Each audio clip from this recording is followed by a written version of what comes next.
You tell yourself you just need a little break, just 5 minutes on your phone, just one more video, one more scroll, one more notification. And before you realize it, an hour has disappeared. The task you were supposed to start is still waiting. The conversation you were supposed to have is still postponed. The feeling you didn't want to sit with is still there, just slightly muted. You don't hate your goals, you don't lack intelligence, you're not incapable, yet you keep choosing distraction over focus, noise over silence, scrolling over stillness. And somewhere deep down, you ask yourself the uncomfortable question: why? The truth is, you're not addicted to distraction because you're lazy. You're addicted to distraction because it protects you. Distraction is not random. It is strategic. It appears exactly when you're about to face something uncomfortable, a difficult task, a vulnerable conversation, a quiet moment where your thoughts get loud. In those moments, your brain reaches for relief, and distraction offers immediate relief. When you scroll, watch, click, or switch tasks, your brain releases dopamine, not massive amounts, just enough to feel slightly better, slightly stimulated, slightly rewarded, and your nervous system learns something important. This feels safer than facing discomfort. Over time, that lesson becomes a habit. Then the habit becomes a pattern, and the pattern becomes your default response. You don't even realize you're doing it anymore. You feel anxious, you open an app. You feel bored, you refresh a feed. You feel uncertain about your ability to succeed. You suddenly decide it's the perfect time to clean your room or check messages. The distraction always makes sense in the moment. But beneath the surface, something deeper is happening. Distraction is often a shield against emotional discomfort. When you sit down to work on something meaningful, fear shows up. Fear of failure, fear of judgment, fear that you're not as capable as you hope. Starting the task forces you to confront that fear. Avoiding it allows you to avoid the fear too. If you never fully try, you never fully fail. And if you never fully fail, your identity remains protected. Distraction becomes a way to preserve your self-image. There is also the discomfort of uncertainty. Meaningful work, the kind that moves your life forward, has no guaranteed outcome. You can invest time, energy, and heart into something and still not get the result you want. That uncertainty is heavy. Distraction offers something predictable. Scroll, tap, watch, repeat. The reward system is simple and immediate. Silence, on the other hand, is unpredictable. When there is no distraction, your thoughts rise to the surface. Unfinished goals, regrets, doubts, comparisons, questions about your future, questions about your identity. In silence, you meet yourself without filters, and that can feel overwhelming. So you avoid silence. Modern life makes this avoidance incredibly easy. There is always something to consume, always something to react to, always something new. Your attention is constantly being pulled outward, and because everyone else seems to be doing the same, it feels normal. But normal does not mean healthy. When your brain becomes used to constant stimulation, stillness begins to feel uncomfortable, even boring. You may notice that focusing on one task feels harder than it used to. Reading a book without checking your phone feels difficult. Watching a full movie without multitasking feels impossible. Your attention span shrinks, not because you are incapable, but because it has been trained to expect constant novelty. And novelty is powerful. Each new piece of content offers a tiny surge of interest, a tiny possibility of something exciting. That unpredictability is addictive. Your brain keeps searching for the next rewarding moment. It keeps refreshing for something better. But the deeper addiction is not to the content. It is to avoidance. Avoidance of self-doubt, avoidance of loneliness, avoidance of confronting the gap between where you are and where you want to be. When you are distracted, you don't have to think about that gap. You don't have to think about the goals you've postponed or the changes you've avoided. You can stay in a suspended state, busy, stimulated, but not progressing. There is also comfort in feeling busy. Distraction creates the illusion of productivity. You answer messages, you consume information, you react to trends, you feel engaged, but engagement is not the same as growth. Activity is not the same as progress. Deep down, you may sense this. That subtle guilt after hours of scrolling.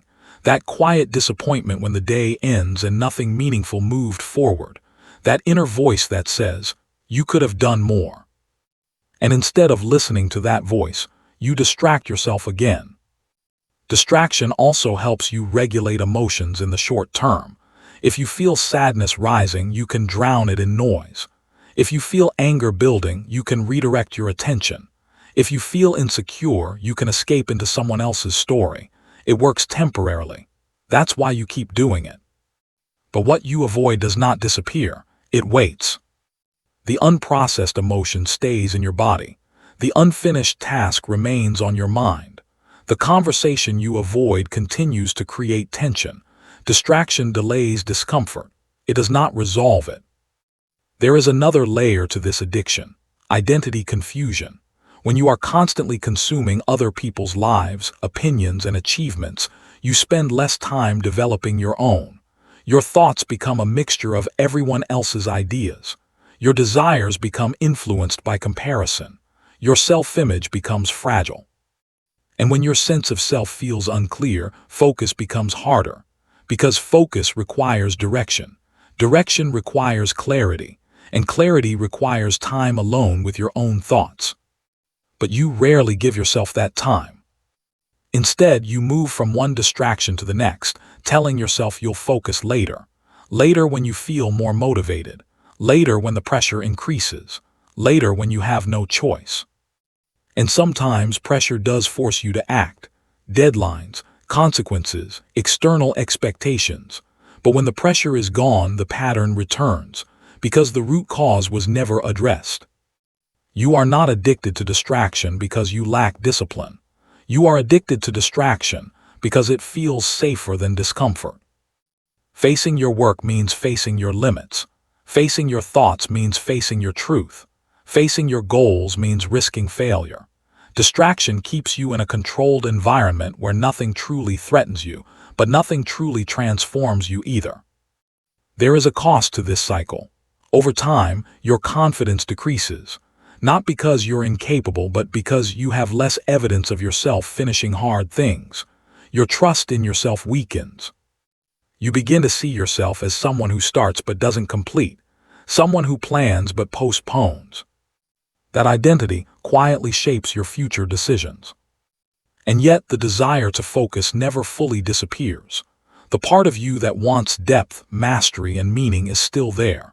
It gets buried under noise, but it does not die. The reason you feel frustrated with your distraction is because you know you're capable of more.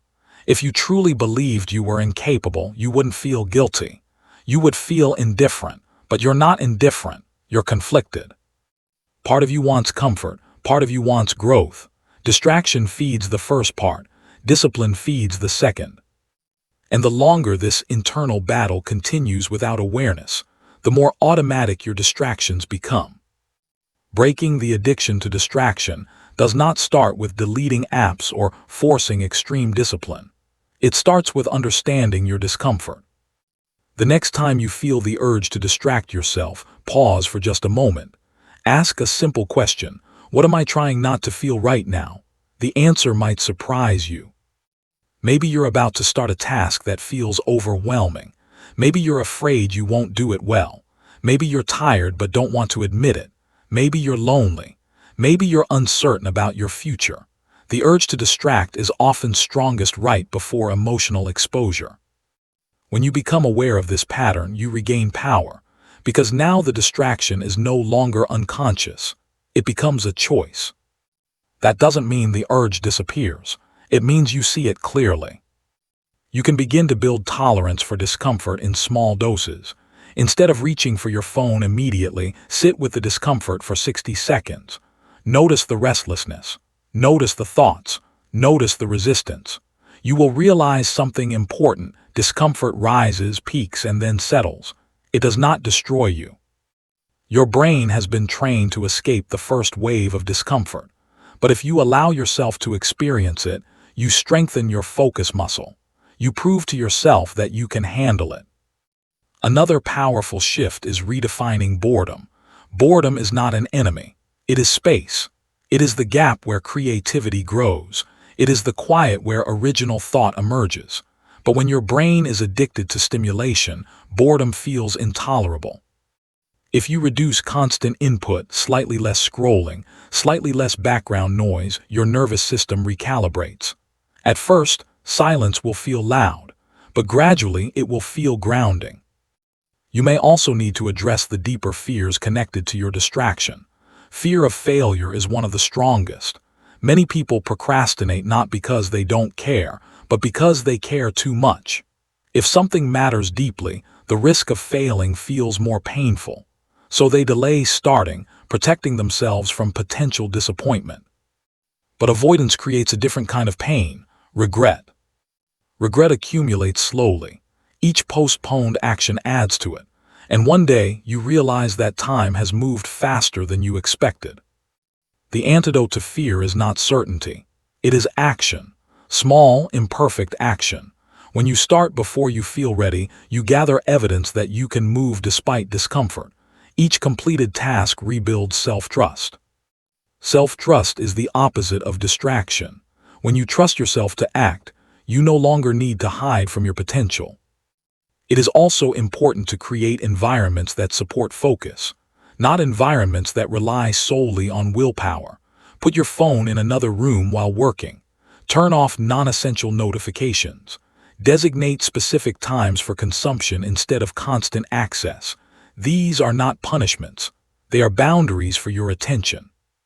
Your attention is valuable. It shapes your reality. What you repeatedly focus on becomes your experience. If your attention is constantly fragmented, your life feels fragmented. If your attention is intentional, your life gains direction. There is also the emotional component of self-worth. Sometimes, distraction is a subtle form of self-sabotage. If you don't fully believe you deserve success or growth, you unconsciously block yourself from pursuing it. Distraction becomes a convenient barrier. Facing that requires compassion, not harsh self-criticism. The more you attack yourself for being distracted, the more you seek distraction to escape the shame. It becomes a loop.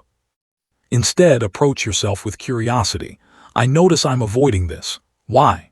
That question opens understanding instead of judgment.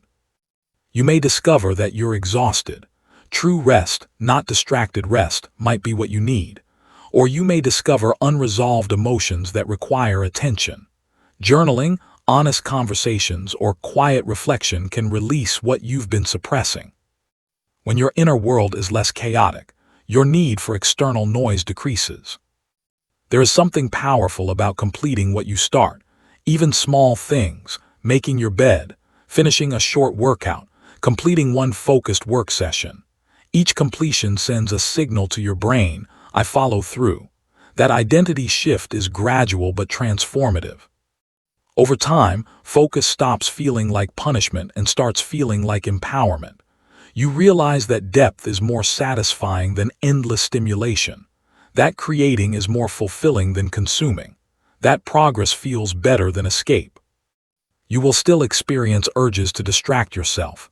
That is human, but you won't automatically obey them. You will pause. You will choose.